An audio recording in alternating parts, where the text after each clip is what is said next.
புத்தக பிரிய நண்பர்கள் அனைவரையும் எமது அமுதச்சுரபி சேனலுக்கு அன்புடன் வரவேற்கிறேன். திரு ராமாமிர்தம் அவர்களின் சிறுகதைகளின் தொகுப்பான அவள் தொகுப்பிலிருந்து கறந்தபால் என்ற சிறுகதையை வாசிக்கவிருக்கிறோம். வாருங்கள், கதைக்குள் செல்லலாம்.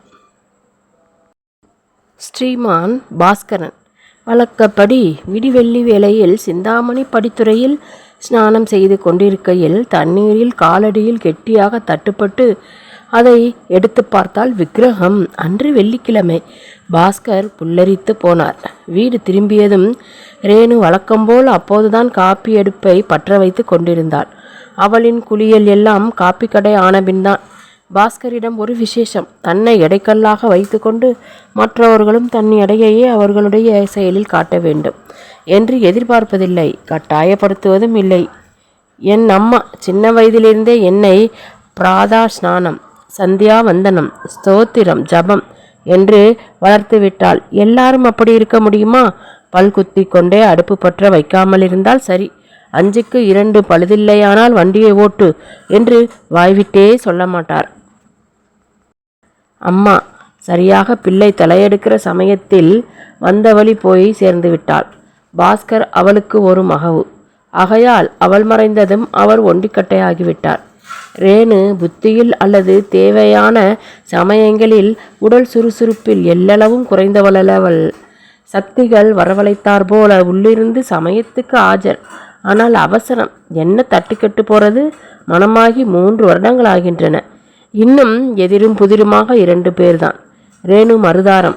அம்மா காலமான கையுடன் சுற்றி இருந்தவர்கள் இடம் பார்த்து ஜாதகம் பார்த்து பாஸ்கருக்கு மனம் செய்து வைத்தனர். மறு வருடமே முதல் பிரசவத்திலேயே அவர் மனைவி தான் ஈன்ற மகவுடன் பூமிக்கு தன் பாரத்தை குறைத்து கொண்டு விட்டார். வீட்டில் ஃப்ரிட்ஜ், கிரைண்டர், மிக்சி, கேஸ் இத்தியாதி நவீன உபகரணங்களுடன் பாஸ்கர் தானே சமைத்து சாப்பிட்டு உத்தியோகத்துக்கும் போய்கொண்டு 5 வருடங்கள் ஓடிவிட்டன. ஆனால் இப்படியே எத்தனை நாள் நடத்த முடியும்? என்றேனும் ஒரு நாள் அலுப்பு தட்டாதா? நேற்றைய குழம்பை ஃப்ரிட்ஜிலிருந்து எடுத்து சுட வைத்து சாப்பிட்டு கொண்டிருந்தால் என்றேனும் அதை வாடை காட்டாதா? அதன் மூலம் தன் வாழ்க்கையிலே வாடை அடித்து கொண்டிருப்பது தெரியாமலா போய்விடும்? எல்லாமே நாமே அடுக்கி மூடி வைத்து கொள்கிற சமாச்சாரம்தானே. அத்துடன் வயதும் ஆகிவிடவில்லையே. இச்சமயம் அண்டையார் உதவியை அவர் நாடவில்லை. தினசரி பத்திரிகையில் மணமகள் தேவை விளம்பரம் கொடுத்தார். கொடுத்ததுதான் கொடுத்தார். இத்தனை பதில்கள் அவரும். பாஸ்கருக்கு சிரிப்பு வந்தது. அன்று மாலை ஸ்நானம் செய்து சந்தியாவந்தனம், காயத்ரி ஜபம் எல்லாம் முடித்துக்கொண்டு குத்துவிளக்கை ஏற்றி வந்த அத்தனை கவர்களையும் அடுக்கி அம்பாள் படத்துக்கு எதிரே வைத்து தான் கண்ணை மூடிக்கொண்டு அந்த அடுக்கிலிருந்து ஒரு கவரை எடுத்தார். விளைவு ரேணு கொடுத்து வைத்தாள். அப்போது ரேணு ஹாஸ்டலில் இருந்து கொண்டு ஒரு சிறிய பள்ளியில் ஆசிரியையாக இருந்தாள். கொடுத்து வைத்தாள் என்பதில் சந்தேகமா? கணவன் தோற்றத்தில் குறைவா? உத்தியோக பதவியில் குறைவா? அவருடைய மேலதிகாரிகள் 2 முறை அவரை வெளிநாடு போக கோரி மறுத்துவிட்டார். காரணம், அவருடைய நேம நிஷ்டை அனுஷ்டானங்களுக்கு தடை வரும் என்றுதான். போன இடம் எல்லாம் ஸ்நானத்திற்கு காவிரி கிடைக்காது. ஆனால் தினம் கோவில் தரிசனம் பண்ணாமல் அவரால் இருக்க முடியாது. ஹா ஹூ என்று சாலிகிராமம், கல்லு பிள்ளையார் ஆராதனை இதெல்லாம் வைத்து கொள்ளவில்லை. அம்பாள் படத்துக்கு லலிதா சகஸ்ரநாமம் சொல்லி வெள்ளிக்கிழமை தோறும் பாயாச நைவேத்தியம் பண்ணி அதை குழந்தைகளுக்கு பங்கிட்டு கொடுப்பதில் இருக்கும் மகிழ்ச்சி அனுபவித்தவருக்குத்தான் தெரியும். இதெல்லாம் அதனதன் ஐதீக வாசனையுடன் லண்டனிலோ நியூயார்க்கிலோ கிடைக்குமா? நோ. இந்த தங்கச்சங்கிலியை அயல்நாட்டு வாசத்தில் சேதப்படுத்தி கொள்ளவோ கத்தரித்து கொள்ளவோ அவர் விரும்பவில்லை. இல்லை என்று அடித்தே சொல்லலாம். அவரால் முடியாது. சீலம் இரத்தத்தில் அப்படி ஊறி போயிருந்தது.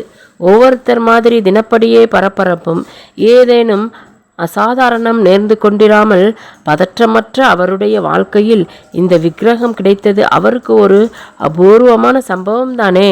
நன்கு விடிந்த காலை வெளிச்சத்தில் விக்கிரகத்தை சோதித்து பார்த்தார். சுமார் 7 அங்குல உயரத்தில் நல்ல கனம். பஞ்ச உலோகங்களும் சேர்ந்திருக்குமோ? அம்பாள் தவத்தில் இருப்பது போல ஒரு அசாதாரண பிரதிஷ்டை. வலது காலை ஊசி மேல் ஊன்றியபடி முழு கஷாயத்தில் தியானத்தில் ஆழ்ந்து நிற்கிறாள். அப்பா, என்ன அழகு, என்ன பொலிவு! இந்த வடிவம் வீட்டில் வைத்துக்கொள்ள உரியதா அல்லது கோவிலில் சேர்த்து விடலாமா என்று சந்தேகம் தோன்றிற்று. நாளைக்கு தீர்மானம் பண்ணலாம் என்று நாளையாக தள்ளிப்போய் கண்டெடுக்கப்பட்டவள் ராஜராஜேஸ்வரி படத்தடியில் தங்கிவிட்டாள். தினப்படிக்கு மகா நைவேத்தியாமி சுக்ரவாரம் பாயாசம் காஷாயானி காத்யாயானி தபஸ்வினி கன்னியாகுமரி தேவி வந்தே வந்தே. அவளுடைய ஆகர்ஷம் பிரமிக்கத்தக்கதாக இருந்தது. ஆபீஸில் சிக்கலான ஃபைல் ஒன்றில் ஊன்றி இருக்கும்போது பக்கங்களிடையே கரன்சி நோட்டில் வாட்டர் மார்க் போல் அவள் வடிவம் தோன்றும். விஷயத்தின் கவனம் குலைந்து சிந்தனை பூரா அவளிடம் நிலைத்துவிடும்.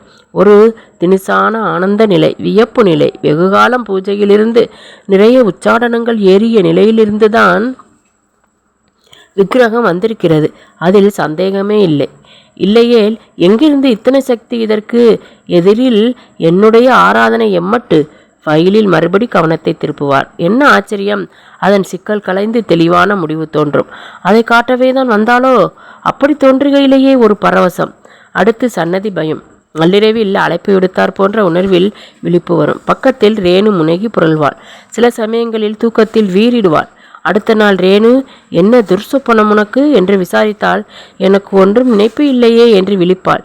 வீறிட்டு கத்தினேனா என்ன என்று சிரித்து மழுப்புவாள். ரேணு சோம்பேறி, ஆனால் அழகி. அந்த ஜாலத்தில்தான் இவள் போன்ற பெண்கள் காலம் தள்ள வேண்டும். அதற்கு ரேணுவுக்கு இங்கு கஷ்டமில்லை. ஒரு மாமியார், 2 நாத்தனார்மார்கள், 4 ஓரப்படிகள் சேர்ந்து கூட்ட குடும்பத்தில் இவள் நிலை எப்படி இருக்குமோ? ஆனால் இதெல்லாம் உதவாத ஒவ்வாத யோசனை. விட்டு தள்ளு. குத்துவிளக்கை ஏற்றி பாஸ்கர் அமர்ந்து விடுவார். எந்த கோவில் அல்லது மடத்தினின்று கலன்று வந்திருப்பாள்? காவிரியில் அகப்படாமையால் இவள் பூர்வோத்திரம் இந்த வட்டாரம்தான் என்று இவள் கொள்ள முடியுமா? இவள் பிரயாணம் இமயத்தில் ஆரம்பித்து விந்தியம் தாண்டி ஏன் வந்திருக்க முடியாது? அதுவும் எத்தனை நாள் பயணமோ? 1 நாளா 1 வருடமா? எத்தனை ஆயுசுகளோ? இவளை வடித்த சிற்பி எந்த காலம்? உண்மையில் இவள் வடித்தவளா? நித்தியத்துவத்தின் அலைகள் ஒன்றில் சவாரி செய்து வந்து பாஸ்கர் மூர்ச்சையானார். பாஸ்கர் அப்படி ஒன்றும் கற்பனா சக்தி படைத்தவர் அல்லர். ஆகையால் இது போன்ற சிந்தனையினின்று தோற்றங்கள் தன்னிடமிருந்து எழுந்தன. எழக்கூடியவை என்பதை அவரால் தாங்கக்கூடியதாக இல்லை. முதலில் அவருடையதா? இல்லை, அவள் வைக்கும் பொறி. திடீரென்று பாஸ்கருக்கு உடல் பரபரத்தது. அடுத்த தருணம் ஏதோ அமானுஷ்யம், ஆச்சரியம் நிகழப்போவது போன்ற ஓர் உணர்வு. தியானத்தில் மூடியிருக்கும் அவள் கண்கள் திறக்கப் போகின்றனவா? உடல் நடுங்க குத்துவிளக்கை தூக்கி விக்கிரகத்தின் முகத்துக்கெதிரே பிடித்தார். புன்னகையின் அரும்புதான் விரிந்திருந்தது. பாஸ்கர் மாரை பிடித்து கொண்டார். அவள் கண் திறந்தால் நிச்சயம் என்னால் தாங்க முடியாது. விக்கிரகத்தை கையில் பிடித்து கொண்டு பாஸ்கர் கங்கோத்திரியிலேயே ஸ்நானம் செய்தார். இங்கு 2 மலைச்சாரல்களிடையே குழந்தை போல் தவழ்கிறாள். பின்னால்தான் அவள், அல்லது முன்னாளா? சங்கரரின் சடைமுடியே இலக்கான விக்கிரகம். அடுத்து மானசரோவர் ஏரி. ஹரித்வாரில் கங்கையின் குளிரே முதல் தொடலில் நெருப்பாய் சுட்டது. அடுத்து யமுனையின் சுளித்த கொந்தளிப்பில் திணறினார். கங்கை எவ்வளவோ தேவலை. பிரம்மபுத்திராவின் அலைகள் அவரை சின்னா பின்னமாக்க முயன்றன. ஆனால் அவளிருக்க பயமேது? காவிரி, தாமிரவரணி முதலைகள் பக்கம் போகவிட்டால் குழந்தை கூட குளிக்கலாம். குற்றால நீர்வீழ்ச்சி, மேலே பாலருவி, தேனருவி, கடைசியாக கன்னியாகுமரியில் முக்கூடல் கடல். உட்கார்ந்த இடத்திலேயே இத்தனை அனுபவமும். நினைப்பு மீண்டபோது கீழ்த்திசையில் விடிவு பொல கண்டது அத்தனையும் கனவா? தோன்றவில்லை. நனவா? சாத்தியமில்லை. இடையில் என்ன அது? உடம்பில் துளி அசதி இல்லை. உற்சாகமே தெரிந்தது. பாஸ்கர் பூசை புனஸ்காரத்தில் மும்முரமாகிவிட்டார். அவரால் அவளை ஆபீஸ் நேரத்துக்கு கூட பிரிந்திருக்க முடியவில்லை. இது மாதிரியும் உண்டோ? எனக்கு ஏன் இப்படி என்று தன்னைத்தானே கேட்டுக்கொள்ள கூட தோன்றவில்லை. பூஜையில் கண்ணை மூடி அமர்ந்ததும் அவருடைய இதய கமலத்தில் வீற்றிருந்தபடி பின்னணியில் எழும் உதய ஜோதியில் அவள் ஜொலித்தாள். பாஸ்கர் தன் மனோபக்குவ நிலையில் ஒரு தடம் தாண்டி விட்டாரா? உடனே அவர் உச்சிக்குடுமி வைத்துக்கொண்டு பஞ்சக்கச்சம் கட்டிக்கொள்ள தேடவில்லை. ஒருவேளை அப்படி செய்திருந்தால் அவருடைய உடல்வாகுக்கு, மேனி சிவப்புக்கு நன்றாகவே இருந்திருக்கும். இங்கே பக்கத்தில் எங்கே நந்தவனம்? தேடி விசாரித்து தானே மலர்களை குடலை பொங்க பறித்து தொடுத்து சார்த்தி அழகு பார்த்து மகிழ்வார். அபிஷேக திரவியங்களை சேகரித்து அன்பு பொங்க குளிப்பாட்டுவார். உயர்ந்த பட்டுத்துணியில் பக்தியுடன் ஒற்றி துடைத்து உடுத்தி மலரணிவித்து தூபதீபம் காட்டி நேரம் போவதே தெரியவில்லை. மகாராஜி அத்தனை ஆராதனைகளையும் ஏற்றுக்கொள்பவளாக இருந்தாள். அவர் உப்பு இல்லாமல் உபவாசம் இருக்க முயலவில்லை. கிடக்கைக்கு மான்தோல் தேடவில்லை அல்லது கட்டாந்தரையில் படுக்க ஆரம்பிக்கவில்லை. ஏனென்று யாரேனும் கேட்டிருந்தால் எனக்கு அப்படியெல்லாம் தோன்றவில்லையே என்று உண்மையைத்தான் சொல்லியிருப்பார். அவருக்கு இதுபோல் ஆராதிப்பது பிடித்தது. ஆராதித்தார். தினம் முடியாவிட்டாலும் மாதம் ஒரு முறையேனும் அம்பாளுக்கு ஒரு சொம்பு நிறைய பாலாபிஷேகம் செய்து பார்க்க வேண்டும். இந்த ஆசையில் உள்ள நெஞ்சீரல் யாதெனில் சுத்தமான கறந்த பசும்பாலுக்கு எங்கே போவேன்? குடம் பைப்பால் கிடைக்கலாம். இது கலப்பட யுகம். ஒரு செம்பு நிறைய நுரைவழிய ஒரே மாட்டு பசும்பால் டவுனில் எங்கே போவேன்? நாளடைவில் இந்த நெஞ்சீரல் வீசிக்கொண்டு விபரீத ஆசை கண்ணல் தகிக்க தலைப்பட்டது. நாமே ஒரு பசுமாடு வாங்கிவிட்டால் என்ன? பின் யோசனையில் டவுனில் வாடகை வீட்டில் மாடு வைத்துக் கொள்வது என்பது நடைமுறையில் சாத்தியப்படுமென தோன்றவில்லை. ஆனால் அம்பாளுக்கு சுத்தமான பசும்பாலில் அபிஷேகம் செய்து விக்கிரகத்தின் மேல் பாலின் வெண்மையின் வழிதலினின்று அவளுடைய சிரித்த முகம் வெளிப்படுவதை பார்க்க வேணுமே. அந்த அழகை பார்ப்பதற்கு எந்த பாலையேனும் ஊற்றி பார்க்கலாமே என்று ஒரு சமாதானம் மனதில் எழுந்தபோதிலும் அதே மனம் ஏற்க மறுத்தது. இப்படியும் ஒரு சபலம் உறுத்தலாக கிளம்பி அதுவே படிப்படியாக ஒரு வெறியாக மாறுவது தெரியாமலே மாறும் அந்த அவஸ்தையில் பாஸ்கர் மாட்டிக்கொண்டு விட்டார். அவஸ்தை நிலை அவநிலையாக மாறிவிடுமோ என்ற நிலை. அவரை பார்த்து தெரிந்தவர்கள் ஒருவருக்கொருவர் கண் சிமிட்டும் நிலை. பேர் எரிச்சலே படும் நிலை. குடிக்கக்கூட தண்ணி இல்லாமல் குடத்தை தூக்கி கொண்டு ஒவ்வொருத்தன் அலைகிறான். இந்த மனுஷன் சாமி மேல் கொட்டுறானா? பொம்மை மேல் கொட்டுறதுக்கு அவனும் குடத்தை தூக்கிக்கிட்டு பாலுக்கு அலைகிறானா? எப்படி இருக்குது கதை? கூழுக்கு உப்பு இல்லை என்பாரும், பாலுக்கு சர்க்கரை இல்லை என்பாரும். பாட்டு எப்போவோ எழுதி போட்டாச்சு. இதுக்குத்தான் ரேணு அவள் புருஷனை இப்படி புரளி செய்வது அவளுக்கு எப்படி இருந்தது? முதலில் இது என்ன அசட்டு கேள்வி? ஆனால் ரேணு விஷயத்தில் அந்த கேள்வி அசட்டுத்தனம்தானா? தோன்றக்கூடிய சந்தேகம்தான். கணவனுக்கேற்ற மனைவி ஒருவர் வழியில் ஒருவர் குறுக்கிடுவதில்லை. இன்றைக்கு மகா நைவேத்தியத்துடன் வடை பாயாசம் என்று ஒரு முறை சொல்லிவிட்டால் போதும்.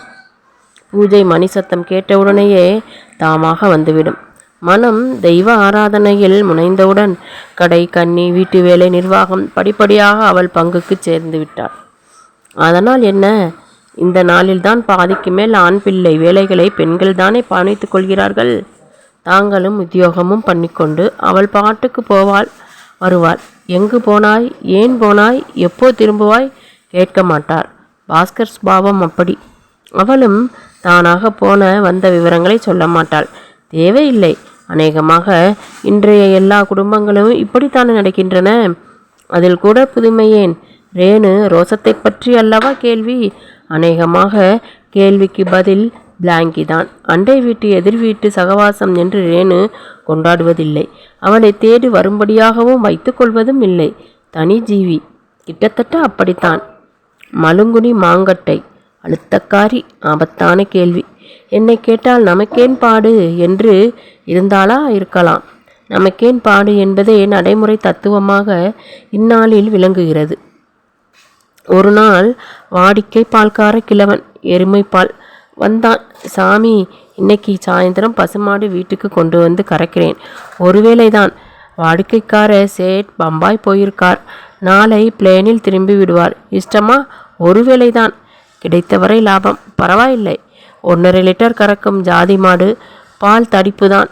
வீட்டு வாசலில் ஒரு மூலையில் எருமை மாட்டை கிழவன் கறக்கிறான். அது தினப்படி வீட்டு செலவுக்கு ரேணு பாத்திரத்துடன் அவன் எதிரே நிற்கிறார். மறுகோடியில் பாஸ்கர் ஒரு எவர் சில்வர் தூக்குடன். கொஞ்சம் பெரிய தூக்குதான். கரவல் அத்தனையும் அப்படியே வாங்கி கொள்வதாக பேச்சு. பால் நுரையோடு குவளையில் உயர்ந்து கொண்டே வருவதை பார்க்கிறார். நுரை தொழும்புகிறது. கொஞ்சம் குவளை நின்று தப்பி காற்றில் அலைந்து பறக்கிறது. நன்றாய்தான் இருக்கும் போலிருக்கு. சேட் நாளைக்கும் பம்பாயிலே தங்கிவிட்டால் எவ்வளவு நன்னாயிருக்கும். சேட் பம்பாயிலேயே தங்கிவிடக்கூடாதா? பாஸ்கர் தனக்கு வந்த சிரிப்பை அடக்கி கொண்டார். எத்தனை வயதானால் என்ன? மனிதனை சுரண்டினால் அடியில் சிறுபிள்ளைத்தனம்தான். கறந்தபால் தேடுற ஐயாவா? அது நீங்க தானா? வேறு யாரோன்னா பார்த்தேன். பாஸ்கர் பதில் சொல்லவில்லை. அவருக்கு வழக்கம் கிடையாது. கிழவன் பிள்ளை ஃபுல் போட்டிருக்கான்.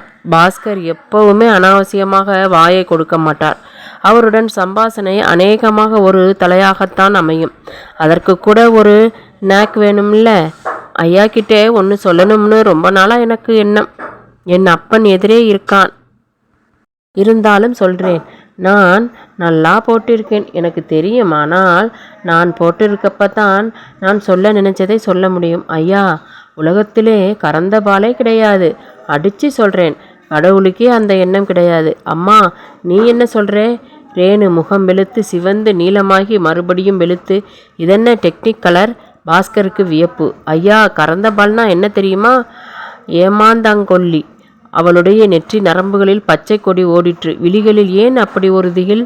அம்மா, நாளைக்கு வெள்ளிக்கிழமை இல்லே? அவள் விழிகள் வெளியில் பிதுங்கிவிடும் போல் ஆகிவிட்டன.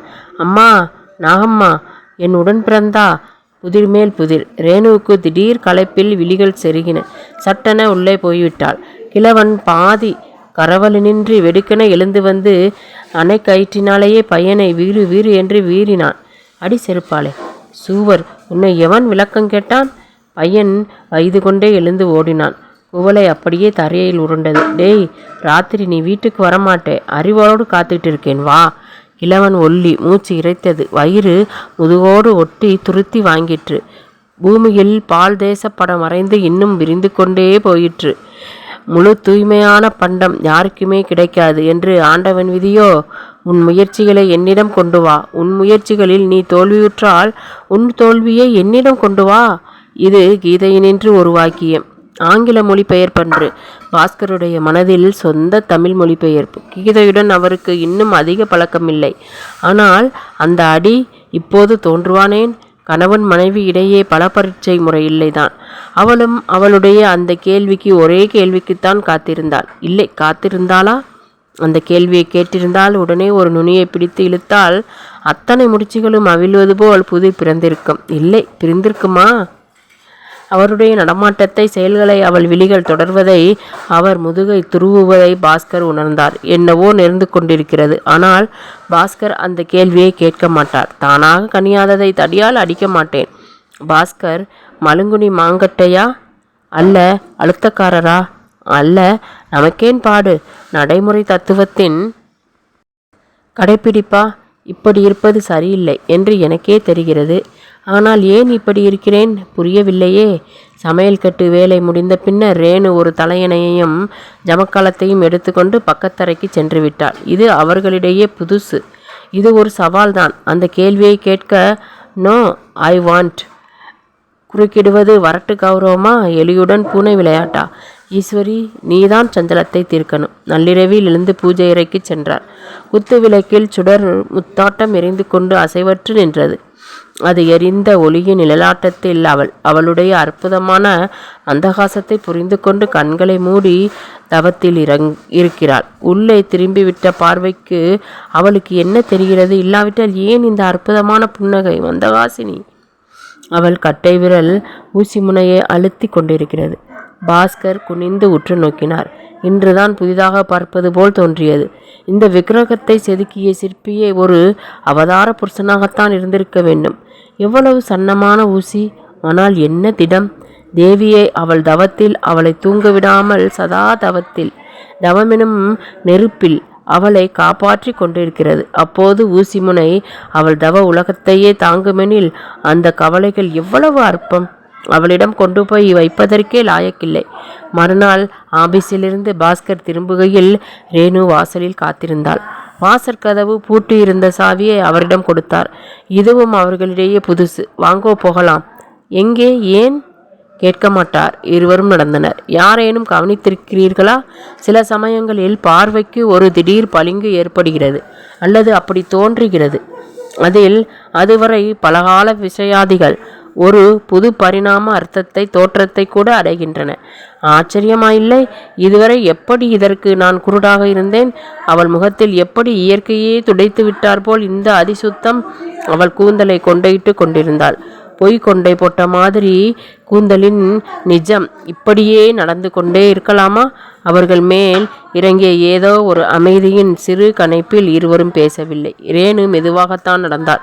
இரு சாரிகைகளையும் பார்த்து கொண்டு சட்டை உரித்தார் போன்று உடல்வாகில் அடங்கிய துடிப்பு. புலியின் சோம்பல் நடை. புதிதாக பார்ப்பது போலும் அல்லது கடைசியாக பார்ப்பது போலும். எவ்வளவு தூரம் நடந்திருப்போம்? அக்கறை இல்லை.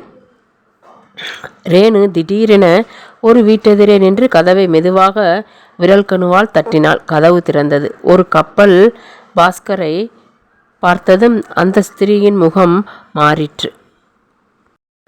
நாகம்மா, இவர்தான் என் வீட்டுக்காரர். வாங்கய்யா, வாங்க, உள்ள வாங்க. இந்தாங்க, இந்த விசுப்பலகையில் குந்துங்க. நாகம்மா, டீ செய்து கொண்டு வா. ஒரு கீச்சு குரல். இது யார்? பாஸ்கர் உத்தரவு வரும் திசையில் திரும்பினார். விட்டையிலிருந்து ஒரு கிளிக்குண்டு ஊஞ்சல் ஆடிற்று. அதன் மேல் நுனி மூடியிருந்தது. பாஸ்கருக்கு சிரிப்பு வந்து விட்டது. நாகம்மா சமையலறைக்குள் சென்றாள். 2 வினாடிகளுக்கெல்லாம் சமையலறையிலிருந்து ஒரு மின்னல் சுடர் பாய்ந்து வந்து ரேணுவை கட்டி கொண்டது. இது லல்லி. இவருக்கு நமஸ்தே சொல்லு. எனக்கு நாகம்மா தான் பிரசவம் பார்த்தாள். தோற்று போயிருந்த மின்சாரம் அப்பொழுதுதான் மீண்டது. விசிறி சுழல தலைப்பட்டு பாஸ்கர் நெற்றி வேர்வையை ஒற்றிற்று. உள்ளேயே கொஞ்சம் புழுக்கம்தான். லல்லி, என் தவறு. இல்லை இல்லை.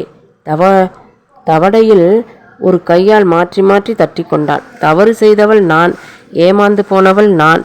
சின்ன வயசில் பெத்தவா 2 பேரையும் இழந்துட்டு தனியாக வாழ நேரிடும் போது என் போன்றவர்கள் கதி இப்படித்தான். என்னை ஏமாத்தினவரை குத்தம் சொல்லி என்ன பயன்? ஏமாந்தவள் நான். அன்னைக்கு கூட பார்த்தேன் அவனை. அவன் என்னை பார்க்கவில்லை. யாரோடையோ போய் கொண்டிருந்தான். பெண்டாட்டியா? இன்னொரு ஏமாளியா? யார் கண்டது? ஒழுங்காய் வாழ்ந்தால் சரி. யாருக்குத்தான் ஆசை இல்லை? உங்கள் விளம்பரம் கண்டதும் வாழ்க்கையில் என் அந்தஸ்தை மீண்டும் பெற ஒரு சபலம். லல்லி பிரச்சனையை எந்த மாதிரி தீர்த்து கொள்வது என்று அப்போது தெரியாது. என்றேனும் ஒரு நாள். அதுவரை நாகம்மா, அவ்வளவுதான். இந்த சமயத்துக்கு முக்கியமாய் தெரிந்தது என் மீட்சி, அவ்வளவுதான். ரேணு புன்னகை புரிந்தாள்.